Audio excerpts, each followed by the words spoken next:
Okay. So, very good afternoon, ladies and gentlemen.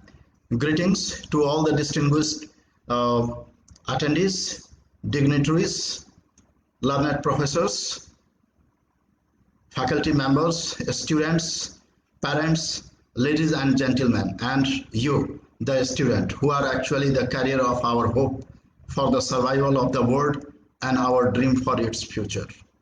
Dear colleagues, first of all, I would like to extend my thanks to Professor Mr. Swet Chandanji. He is an alumni of IISc Bangalore.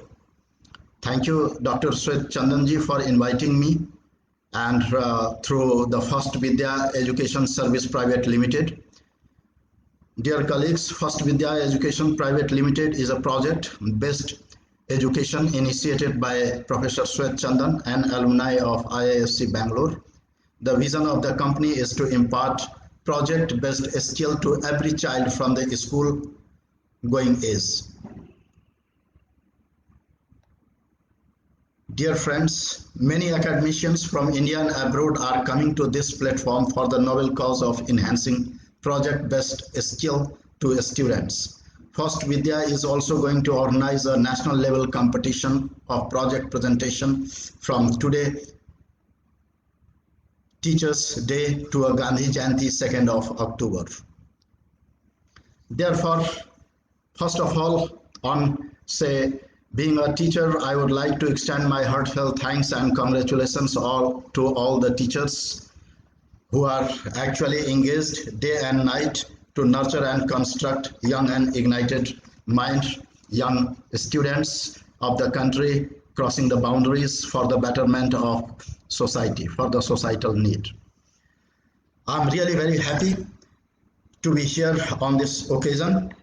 So this is the first session for which I'm invited to speak about the teaching and learning process at GD Goenka University. I'm extremely overwhelmed to witness such eminent peoples in one place, in one digital platform. Thank you to the organizer. Thank you, Dr. Swet Chandanji,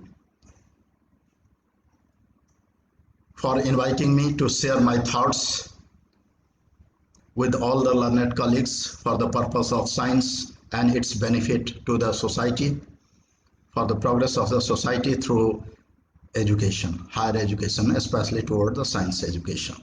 So as soon as something comes in my mind about the education, I always remember Nelson Mandela. Nelson Mandela is a great human being, one of a legendary freedom fighter, one of the highest honored person ever born in this surface. So once in the age of nuclear power, journalist asked Nelson Mandela that what is the most powerful tool? And Nelson Mandela, without any hesitation, replied that it is education. Education is the most powerful weapon we can use to change the world. The only way to build and sustain a more just and sustainable world, to achieve and sustain the developmental goals for now and the future, is through the education, with a special emphasis on science education.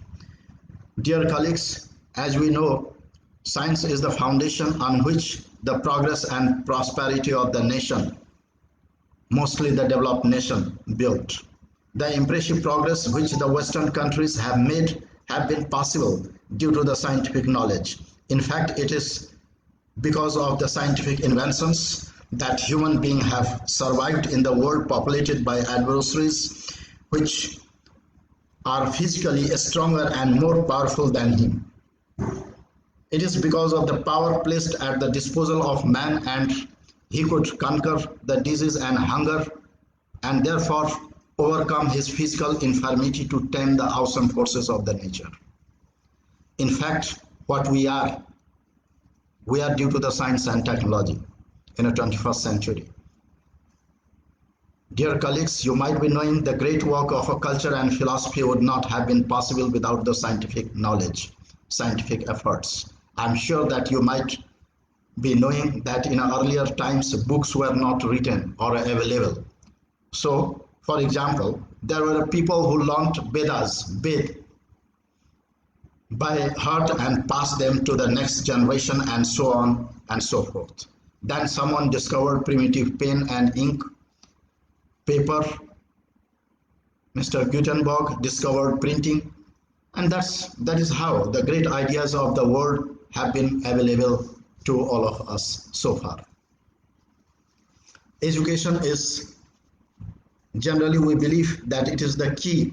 Education is the key to the global integrated framework of sustainable development goals. Education is at heart of our efforts both to adapt to change and to transform the world within which we all live.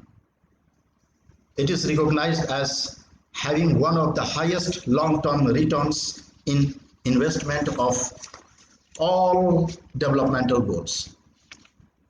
There is a need to rethink and broaden the notion of long life education, long life learning. It should enable people to develop awareness of themselves and their environment.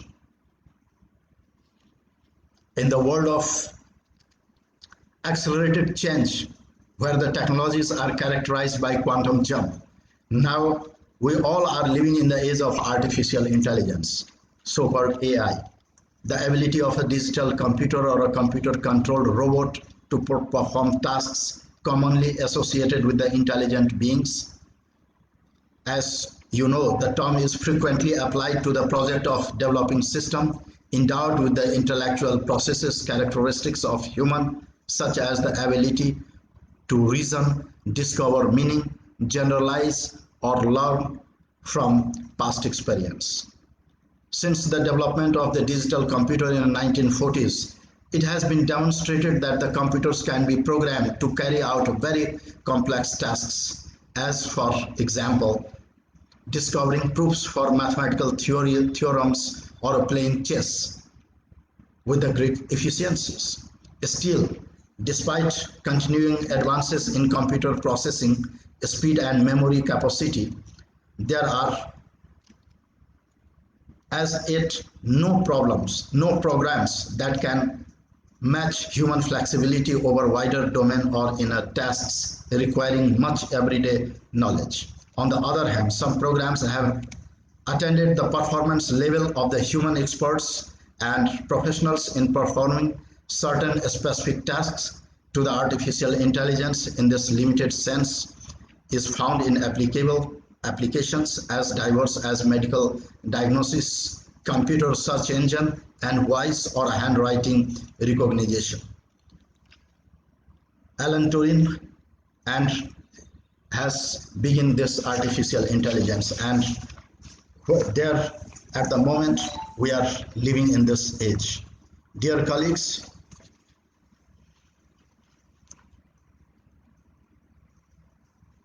as you might be knowing that I'm working as a dean and professor at a School of Basic and Applied Sciences at G.D. Goenka University, Sohna Road, Gurugram. I can say more than most academic disciplines, the applied sciences shape and are shaped by the world around us, from communication and transportation to health and the environment. There is no area of our lives that these sciences do not touch. Undeniably, success in the applied sciences requires more than a strong technical knowledge and the capacity to apply it to real-world problems. It also requires the ability to change in close collaboration, as well as qualities like integrity, curiosity, creativity, open-mindedness, and a willingness to take informed risks in the name of innovation and progress. Innovation has been actually the long-standing spirit at G.D. Goenka University. It provides a favorite environment for our faculty members and students to combine their intellectual potential and professional experience into real-life applications with the societal impact. We do believe that the academic innovation, industrial integration, and information and communication technology, so-called ICTs, are the key strategies toward achieving excellence in academic institution. Our strategic theme elevates our academic excellence, international standing, and societal contributions. GD Goenka University is transforming into the future 4.0 university by implementing the curriculum as per the requirement of industry, modern industry, as per the demand of the modern technology. Therefore, we are in the process of implementing curricula, as I mentioned, as of Industry 4.0, with a strong emphasis on problem-based learning, active learning, so-called collaborative, cooperative, and peer learning, and experiential learning activities that include practice school internship, workshop, community service, field work, and collaborative research. Such a creative environment will nurture the spirit of creativity, troubleshooting, innovation, entrepreneurship, and time management among students, and consequently promote hands-on and interdisciplinary learning activities besides instilling knowledge, understanding, and job skills. Our programs emphasize flexibility and creativity and are structured to equip a student with the best of skills, knowledge, and confidence to become a responsible citizen, international citizen, and inspirational leader, and out-of-box critical independent thinkers for the greatest benefit of society. The school offers wide spectrum of programs and opportunities in the core discipline, along with the environmental science programs, namely physics, chemistry, mathematics, geology, environmental science and management, forensic science, and so on. Dear colleagues, with its high caliber faculty and research facilities, rich selection of outreach and other extracurriculum programs, and emphasis on multidisciplinary experiential learning, the Faculty of Applied Sciences aims to nurture those skills and qualities in its students. We also hope to bring out their entrepreneurship spirit, offering appropriate opportunities with a strong commitment to both teaching and research. We inculcate in our students the importance of scientific rigor and ethic, while as a mentor they serve to inspire and encourage students to achieve their full potential to attain a new height in their lives. As a Dean of School of Basic and Applied Sciences, I feel privileged to head one of GD Goenka University's most promising school with the illustrious faculties whose students and faculty have gone on to make countless positive contributions to academia, industry, healthcare, and government. In the recent times, our students got opportunity to work in various institutions and industries such as CSIR, National Physical Laboratory, DS Kothari Center for Science, Ethics and Education, Maruti Suzuki Limited. The student also undergo 6-month research project training at leading institutions like INMAS, DRDO, AIMS, New Delhi, or other TIFR, CSIR laboratories, IISc, ISRO, BARC, Sun Pharma, Mankind, and many other prominent European and US-based institutions and organizations. The school has active international collaboration with the top foreign universities such as Purdue University, University of California at Riverside, Oklahoma State University, University of Arkansas, Lancaster University, University of Essex, Regent University, and several others to give a student and access to a student scientific and technological exposure to a global level. Also, we have a training and placement cell that provides a crucial link between the academic programs and suitable environment for our students. So, dear colleague, at this epidemic phase, we all are trying our level best to nurture and construct our students through the digital learning platform. Since the lockdown was enforced by the government for the betterment of society, people, we took it as a challenge and disseminated the knowledge or a teaching and learning process through the digital medium, so-called Google Meet or a Zoom or a Google Classroom, using Moodles as well. And we have regularly engaged, conducted classes, theoretical lectures, experimental demo to our students. And still, in the beginning, we have already started a session for running students from say 20th of July, and we are continuing the teaching and learning process through the digital media. Digital media is somehow turned to be a boom in the epidemic phase that provides us ample opportunity to connect with all our students, faculty members, top officials, or other people from the other organizations. Time to time, in this context, as I mentioned, that we are also going through the several seminars, conferences, online conferences. Here in this context, we have also initiated 3 webinar series. Namely, the first series we have organized, it is on a science education. It's actually a career counseling session. So we have organized about 9 sessions. Each session was conducted by the most effective, promising faculty member, and each session was designed to nurture or provide information to the student in a particular domain, like once we organize for a physics or a nanotechnology, then for a chemical sciences or a mathematical sciences, forensic sciences, and so on. So the main aim was to somehow provide information to our student, because the country needs a scientist very urgently. As I mentioned in my talk in the beginning, that Western country, whatsoever the developed country, whomsoever have progressed so far, it is because of the science and technology, progress of science and technology. They are very rich. They are far ahead of us.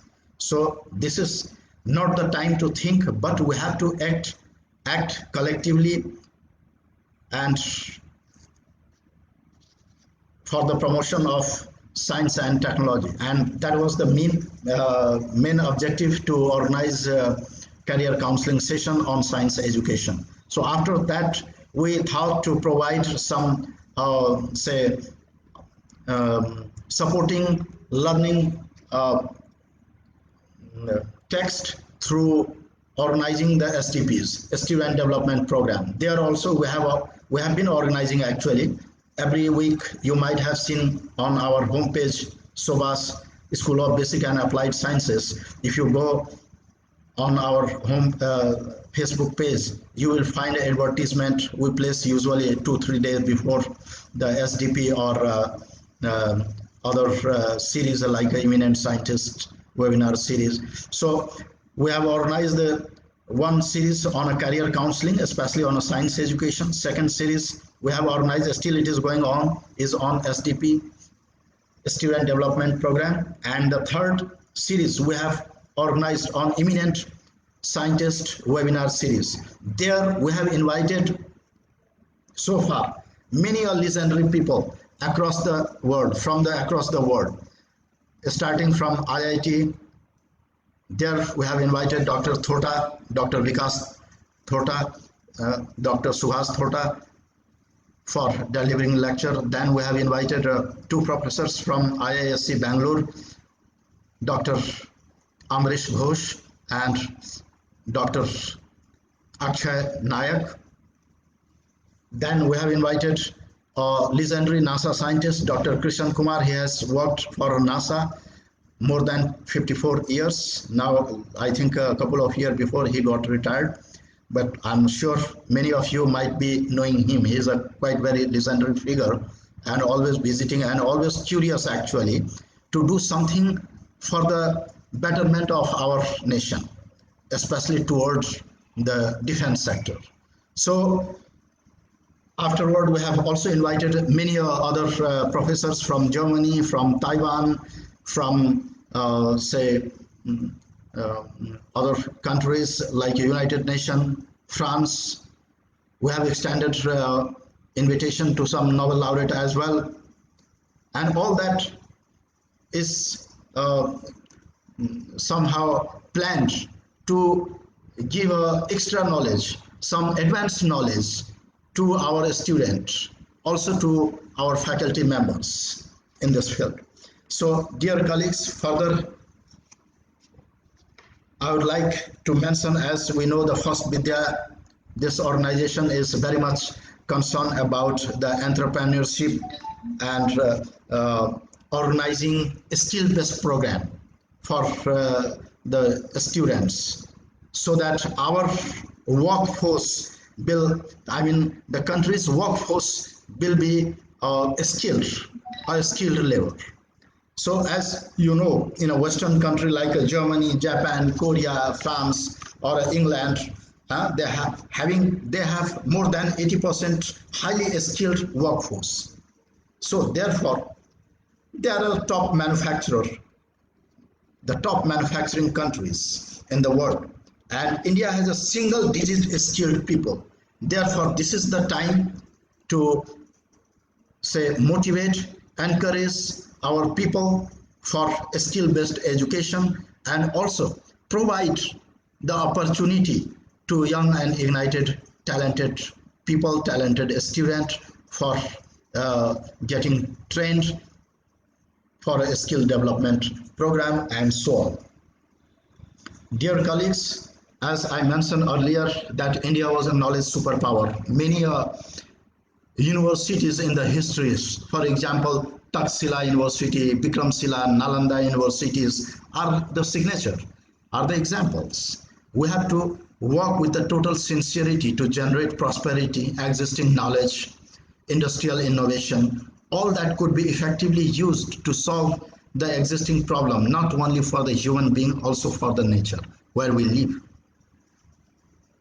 If we have a faith that the mankind will survive and thrive on the face of the earth, we must believe that each succeeding generation will be wiser than its progenitors. We transmit to you, the next generation, and the total sum of our knowledge. Yours is the responsibility to use it, add to it, and transmit it to your children. And that's how we will grow, we will go up. So this is the time we need to inspire our generations that will absolutely shape the future of this great nation, bright future for the mankind. We all are able to wipe out poverty, discrimination, social injustice, pollution, unemployment, disease, hunger, and so many things. So no matter the situation is, I always mention that never let your emotions overpower your intelligence. It is the intrinsic property of human being. In order to progress, we must recognize our ignorance and leave some room for the doubts. Education is not something one can finish. It is a long life learning process. So, dear colleagues, I think time is limited. So before winding up, I would like to mention that the future of GD Goenka University, Sobhas School of Basic and Applied Sciences is exciting. As the world changes, so should our educational programs. The school's commitment to quality and excellence remains strong. Join us as we continue to advance the frontiers of research and education while strengthening our ties with both the local scientific community and leading international institutions across the world. In order to transform this vision into reality, we will create endless opportunities, not only for the students, but also for the teachers and researchers in the coming years. Our endeavor is to make GD Goenka University globally competitive. I welcome you to join us in this exciting journey. So, at the outset, I also, on the say auspicious day of Teachers' Day, I congratulate all of you for being part of this session and wish a bright future. On this great day, I extend to you all my very warm greetings and prayers for your long, enlightened, happy, and healthy life. Let this day inspire us to devote ourselves to the service of science, humanity with the zeal and with the unconditional commitment to serve and excel through the noble profession of teaching and research to this great nation. Jai Hind, Jai Bharat.